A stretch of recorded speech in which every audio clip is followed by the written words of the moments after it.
Hey, it's Paulie with JP Cycles. Today I'm going to be changing all 3 fluids in our 2015 Road Glide. Follow along as I show you how to do it using our Maxima oil change in a box kit. Now before we get started, these are the things you're going to need to do the job. You're going to need the oil, the primary fluid, and the transmission fluid. Now this bike takes 38 ounces of primary fluid, so you're actually going to need a second quart of primary fluid for this. The transmission takes 28 ounces, so that's a little bit less than a quart, so we're good there. And then it's going to take 4 quarts of oil. The kit comes with a K&N filter. We have 3 O-rings, which are going to be for the drain plugs for the 3 fluids that we change, as well as a derby gasket.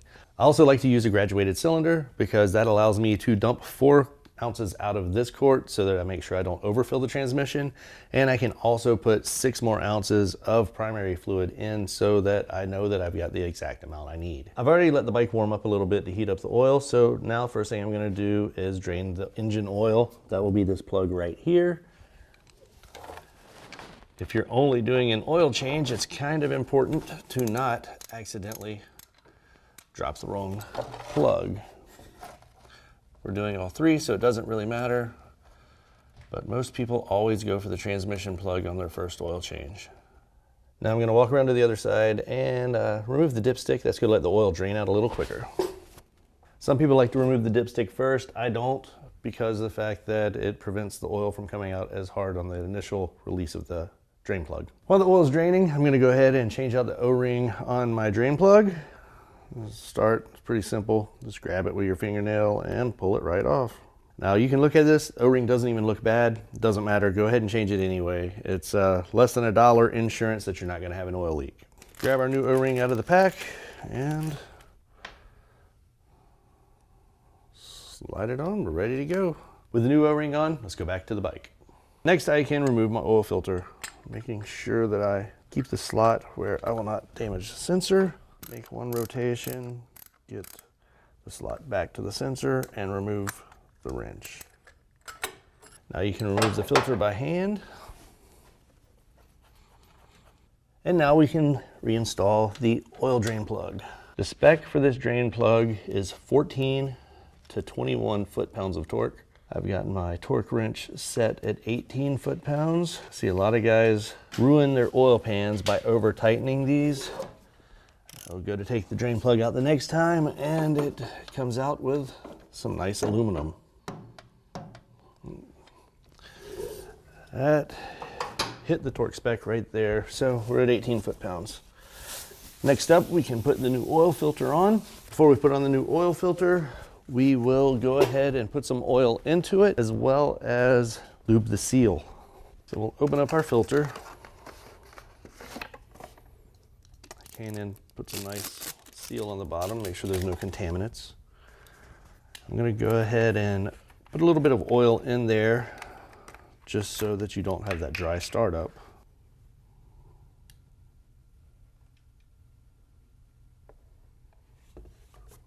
Take your finger and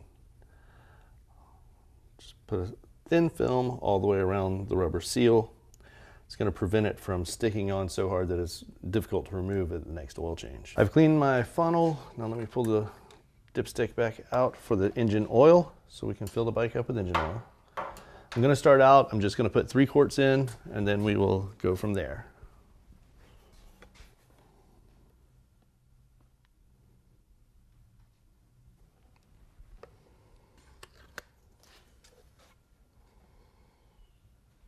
All right, so I'll pull my funnel out, put the dipstick back in, and we're done with this until we are finished with the entire job so that we can check our oil levels with the bike sitting on the ground on the Jiffy stand. All right, now we'll install the new filter.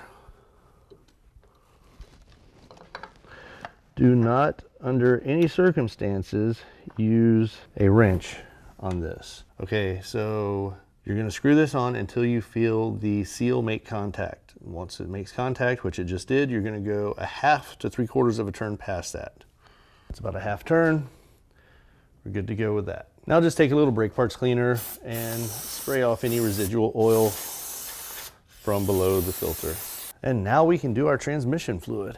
Normally I would be on the other side of the bike to do this, but I'm doing it from over here so that you can get a better view of what's actually going on.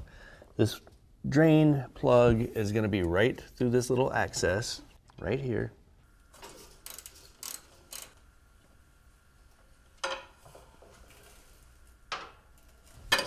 Drain that. So while the oil's draining, I'm going to go ahead and change this O-ring so we can get right back at it. Now I'm going to install the drain plug for the transmission.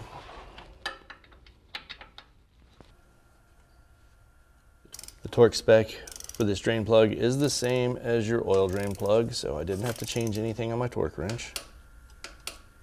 18 foot-pounds, good to go. So now I'm going to pour 4 ounces out of this quart so I don't overfill the transmission. All right, so now I should have 28 ounces left in my quart. Now we will pour the whole 28 ounces right into the transmission fill. Kind of have to pour slowly. It is a 80-90 oil, so it's fairly thick. All right, we'll remove the funnel. Use a paper towel or rag. At this point, you should inspect the O-ring on the dipstick. This one's in like new condition. It's not at risk of a leak. It's not something that's sitting in oil, so I'm not really gonna worry about changing this one, but make sure yours is good before you go ahead and install the dipstick. This is where you are going to use another torque wrench, or the same torque wrench if yours does foot and inch pounds.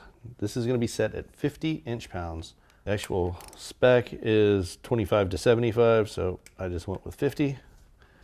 Not very tight at all. Last fluid on the bike is the primary. We're gonna go ahead and drain that, and then I'll pull the derby cover off, get this going. I'll go ahead and put the O-ring on while that's draining. So now I'm going to remove the derby cover. I'm gonna wipe off the residual oil off this, then I'll pull off the old gasket. With the new O-ring on, I will install the drain plug. Torque spec on this is still the same, so I'm going to leave it at the 18 foot-pounds.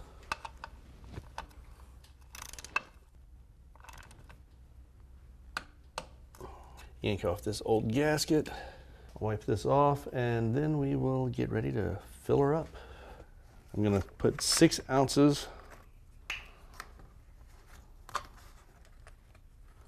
into my cylinder so that I can add that with another full quart. We have exactly 6 ounces.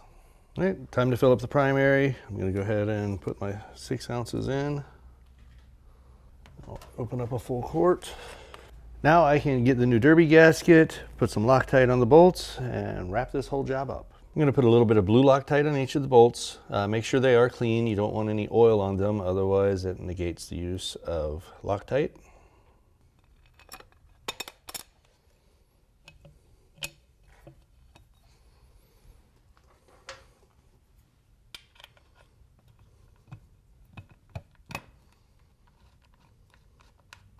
Now there is a pattern that you're going to follow here. Start with the top, which is number 1. Go down to your lower left, it's number 2. Upper right is number 3. Straight across is number 4. And bottom right is number 5.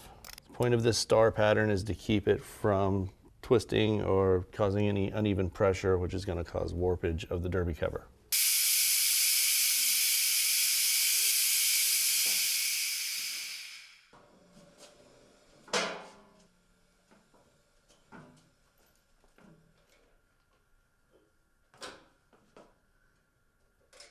I'm going to go ahead and check for cold oil level.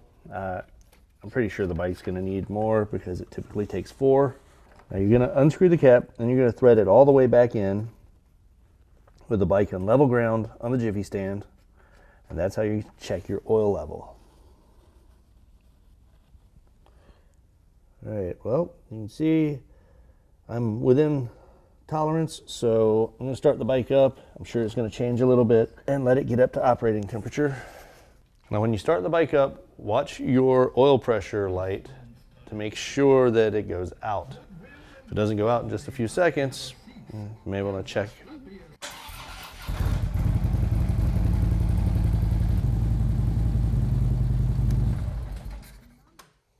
Well, the bike was already warm from before, so that should do it.